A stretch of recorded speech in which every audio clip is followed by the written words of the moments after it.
Olá, minhas amigas e meus amigos. Semana terminando, hora de ler para vocês o meu artigo semanal que sai em 18 jornais, sai em 8 capitais, e ler, interpretar, comentar nas entrelinhas. O tema é o Tribunal de Contas da União estava fazendo um clubezinho de pilates. E aí ficaram sabendo, divulgaram, e aí o tribunal voltou atrás. É sobre esse o assunto do artigo de hoje, que eu vou ler para vocês e comentar. Mas não esqueça de se inscrever e, ao final, de deixar o seu gostei ou não gostei.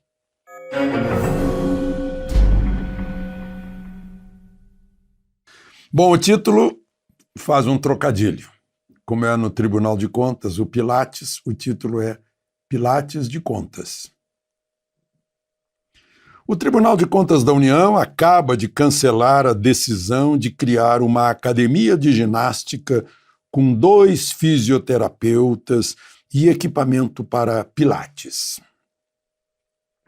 Custaria aos pagadores de impostos R$216 mil. Eu não sei se você paga facilmente o seu imposto, né?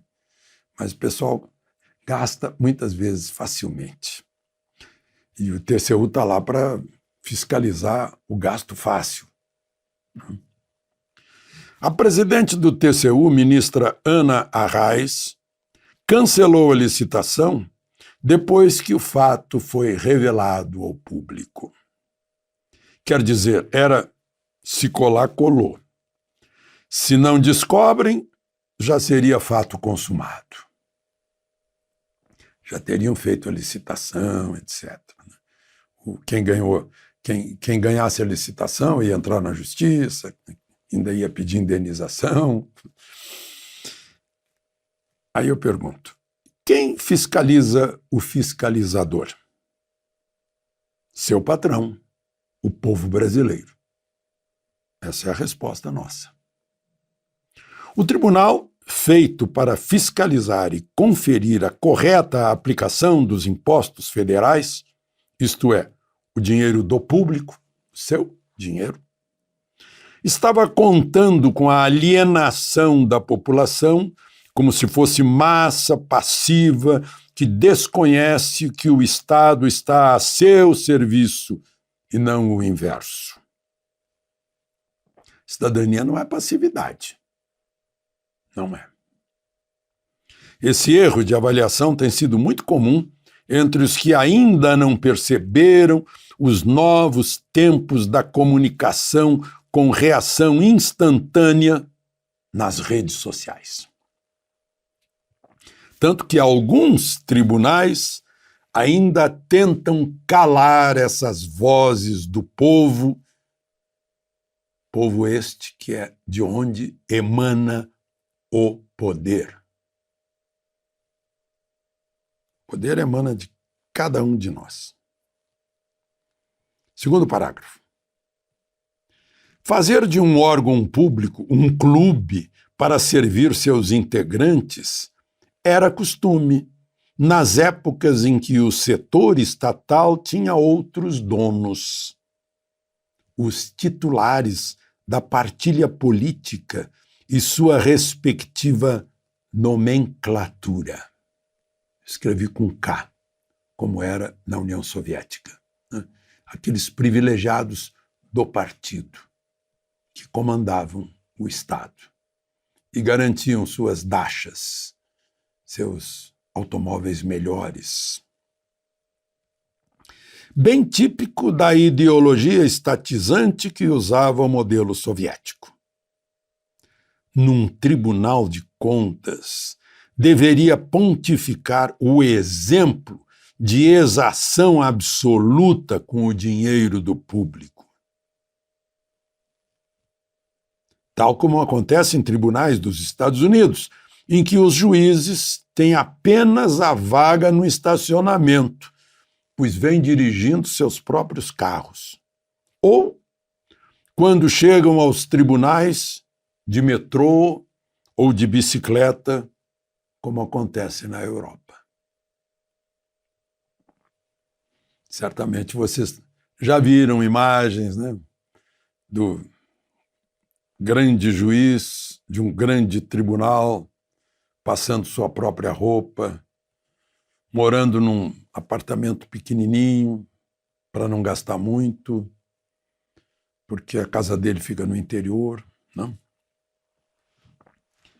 O TCU é um órgão do poder legislativo. O Brasil tem 34 tribunais de conta, o da União, 27 estaduais e 6 municipais. 2 são de municípios específicos e 4 dos municípios.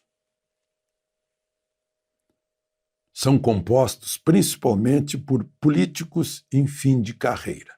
Agora vocês já entenderam a composição.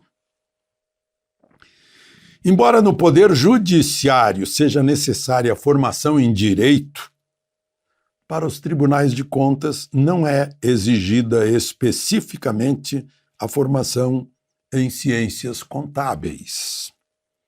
Bastam notórios conhecimentos sobre o objeto do tribunal. Notórios conhecimentos, é o genérico, né? No TCU são 9 os juízes. 3 indicados pelo chefe do executivo e 6 pelo legislativo, né? É mais ou menos assim.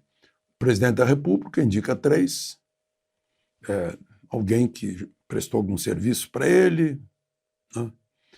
E depois a Câmara indica 3 entre os deputados, o Senado indica 3, né? Pode ser senadora, pode ser um ex-diretor-geral do Senado, funcionário de carreira que está no fim para se aposentar. Assim, são muitos ex-ministros e ex-deputados, ex-senadores. Gozam das mesmas prerrogativas de ministros do Superior Tribunal de Justiça. Último parágrafo, vejam só. Já havia até um esquema para o clube de exercícios criados há um século pelo alemão Joseph Pilates, com marcação de horário para as sessões. Alô, olha aqui, fulano de tal, olha, eu quero tal horário, deixa agendado aí para mim. Eu vou lá me alongar, etc., me equilibrar, exercitar meus músculos, minha respiração. Não? Bonito. Aí eu pergunto, seria nos fins de semana? Seria fora do horário de trabalho? Ou seria durante o expediente? Aí uma recordação de uma época em que eu morava no Lago Norte, em Brasília, e fazia caminhadas na rua. Lembro-me de, há 30 anos, um presidente do TCU que era meu vizinho, quando revelei no Jornal Nacional que ele passava os fins de semana na sua cidade, na sua própria casa, e recebia diárias. Era como se estivesse num hotel. Né? No dia seguinte, a gente se encontrou na caminhada. No dia seguinte, ele reclamou que eu o tratara mal, mesmo sendo vizinho. Quando argumentei que, se não fosse vizinho, talvez eu procurasse outros deslizes dele, aí ele se recolheu. Eu disse, pois é, você é meu vizinho, imagina se não fosse. Bom, aí as últimas linhas. Agora, quando se divulgou a novidade do TCU, a licitação foi recolhida. Integrante do tribunal que quiser agora fazer pilates, que procure uma hora fora do expediente ou pague com seu contra-cheque. Agora, no TCU, só o Pilates faz de conta. De Brasília, Alexandre Garcia.